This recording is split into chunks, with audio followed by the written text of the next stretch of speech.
as to whether he quit and was granted his release, or whether he was fired and then he put out this spiel about how he was quitting. There's two different sides of that also, which that one isn't somewhere in the middle. Either he was fired or obviously he quit long ago. So I guess he quit. Yeah, he quit. Even before all of this. Just putting that shit out there, he quit easily. Yeah. So, but, you know. Do you think any other WWE superstars are going to try to pull this so they can get out of their contracts? I'm sure he doesn't mind being fired by them. Some have in the past. You know, you hear about these people who have said some pretty crazy things on Twitter that they say are trying to get released. Nobody's gone this far up until now. So, did you just raise the bar? Open. Is this the new Hell in a Cell, and now somebody's got to try to trump it?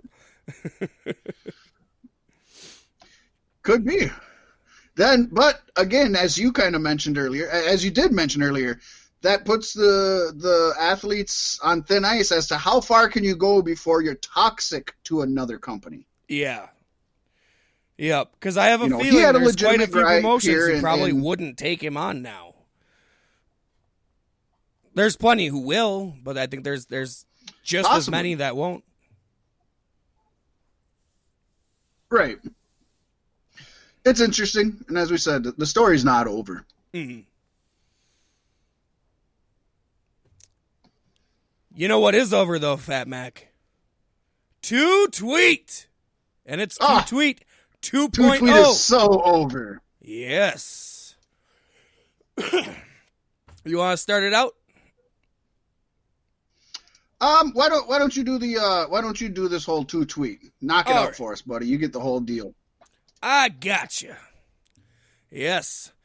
Started off this week, man. Twitter has been on fire. CM Punk is returning to a WWE format, and that's cool.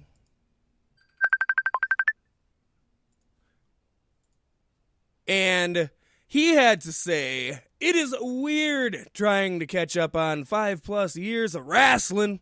I'm doing what I can. There's bright spots, mostly women from what I can tell. There's bad too. I'm going to talk about it. And no one is safe.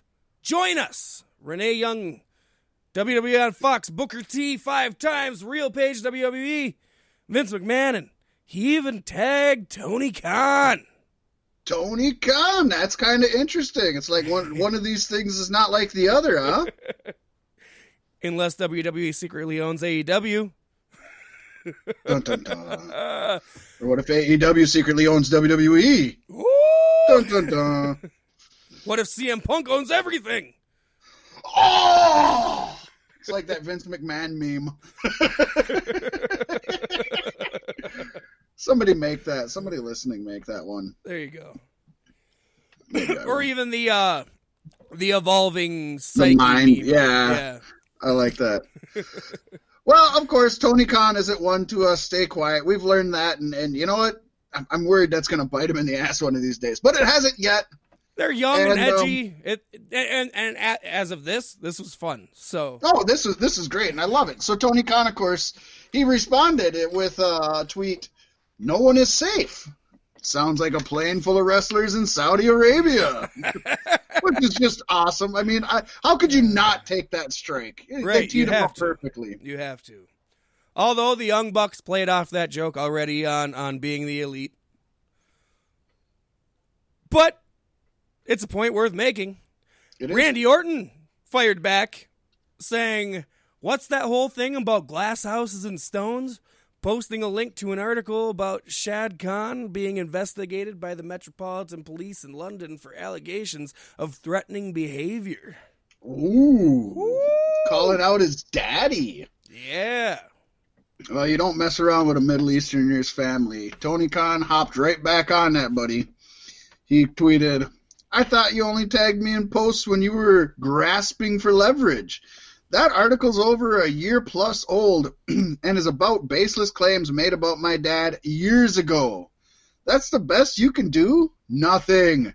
Meanwhile, in the time since that was written, you used the N-word on Twitch." Boom! Which, of course, he dropped did. That fucking mic. And since we had technical difficulties this week, the rest of the tweets don't happen to be up there, that were up there, and I'm going to quickly see if I can find the rebuttal Orton had. I roughly remember what it is, but I'm going to work on that. I know I saw it earlier this morning, but it was coffee time, and I'm not fully anything at coffee time. So.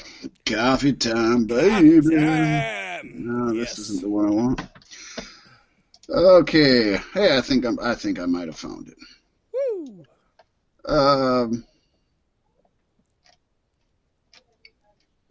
No, I didn't find it.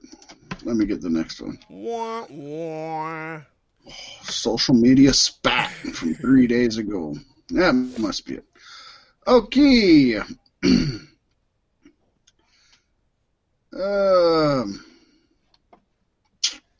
That is more difficult than I thought to find it. You'd think it would be everywhere. Riveting content, though. Well, I'll try one more.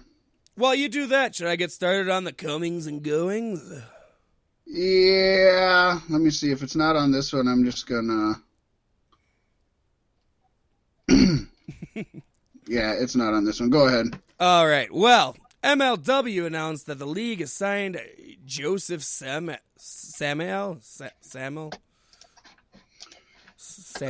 Gamgee? Yeah, Samil. Joseph Samil to a new multi-year agreement. MLW founder Court Bauer said Joseph's achievements in the sport are only eclipsed by his tyrannical nature. I would describe this deal as one done under protest, but we have to find ways to accomplish business with Contra, so this deal was unfortunately necessary. God, I love when storyline goes into your signings like that. That makes me feel good. Oh, it's awesome that Court. I love that Court Bauer keeps kayfabe in this whole deal. That's, I love it. It makes me happy, and it's good. It's good that they re-signed him. It's good that they are banking in Contra. We talked about last week how Jacob Fatu is re-signed, and I could see them easily building the company around him. If you're going to build the company around him, you want to keep Contra around because A, build them together. B, when he splits and becomes a huge babyface, it's even better. Mm-hmm. Yeah, it's some good news. And in more good MLW news, Paystee, a press release stated that Major League Wrestling signed interview queen Alicia Atout. Not to be confused with WWE's Tout. Atout will serve as a correspondent for Fusion, as well as being a host of other MLW-related programming. Atout now is best known for her Ambi YouTube series, where she interviews music and wrestling personalities. Wrestlers she has interviewed include MJF, Renee Young, Kenny Omega, and many more. Court Bauer also had this to say about Alicia Atout. Alicia is both incredibly talented and hardworking, and has been a standout with her vlog series Ambi. We couldn't be more pleased that she'll be joining MLW starting this December.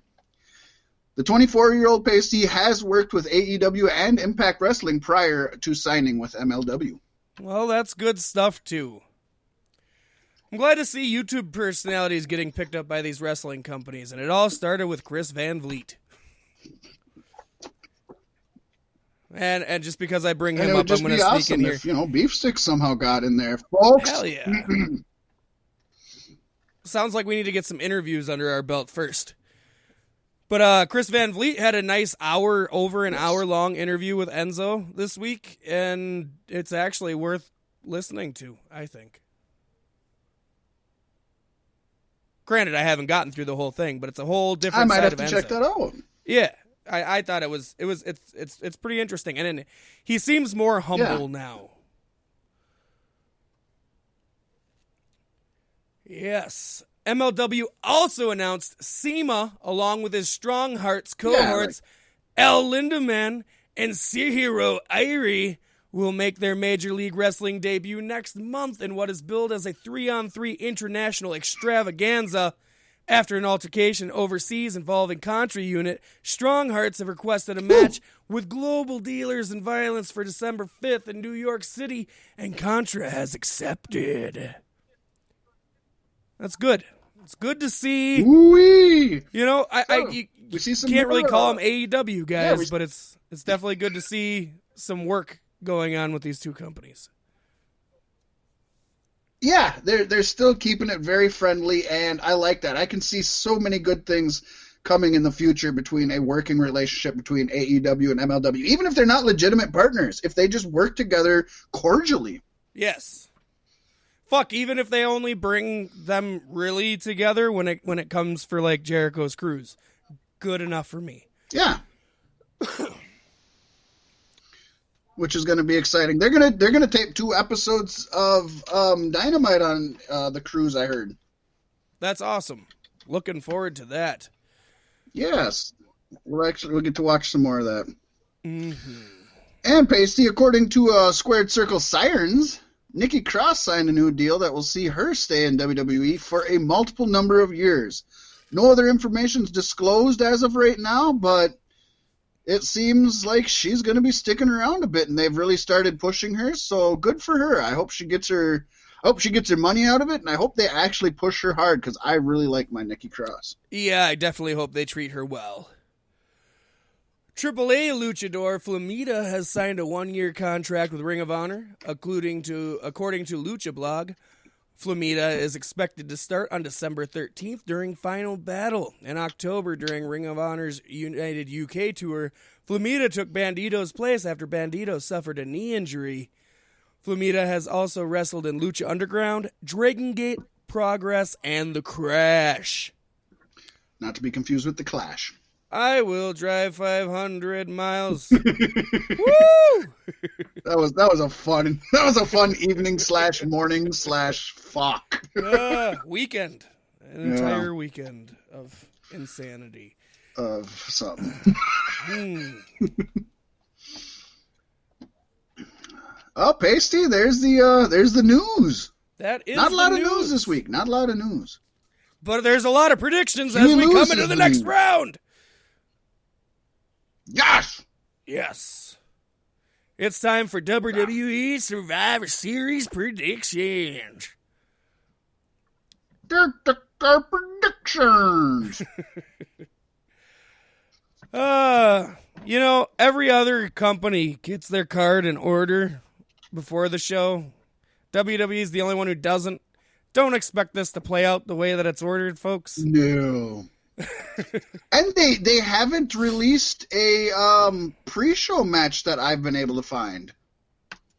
That's interesting for WWE. Hey, maybe they're trying to make some changes. It would make a lot of sense. It's a small change, and I don't think it really affects anything, but maybe they heard you don't watch. I killed it for everybody who liked it. I'm sorry, folks. Just kidding, folks. This first match, the Universal title match, is going to be on the pre-show. Wouldn't that be some shit? Oh, my God. I wouldn't surprise. Well, look at the competitors in it. It wouldn't surprise me that they would put it on the pre-show.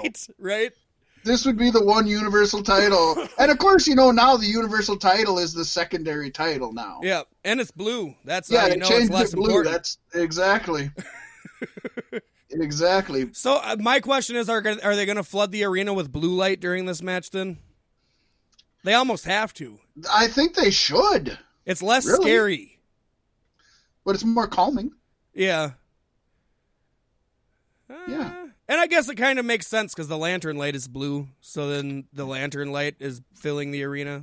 It works still. It works. It works. I gotta say, I don't hate the new title. It's blue, but it looks okay. It looks the exact fucking same. Everybody was getting pissed off about it. It's all they did was color swap it on Photoshop. It's like, come on. Shut the fuck up. We don't care. It bothered me because they made this big deal out of Bray unveiling his new custom title, and it's like, not custom. That's what bothered me, because he had like a custom title made from a while ago that never got used because he never got it. But it was like a birthday present or something from one of the title belt guys, and it looked pretty badass. And at first, my first thought initially Let's just quit giving everybody custom belts. You already got the damn side plates, so cut it out. But then they made a big hype about it, and so it's like, well, whatever, they're going to do it. And then I think if the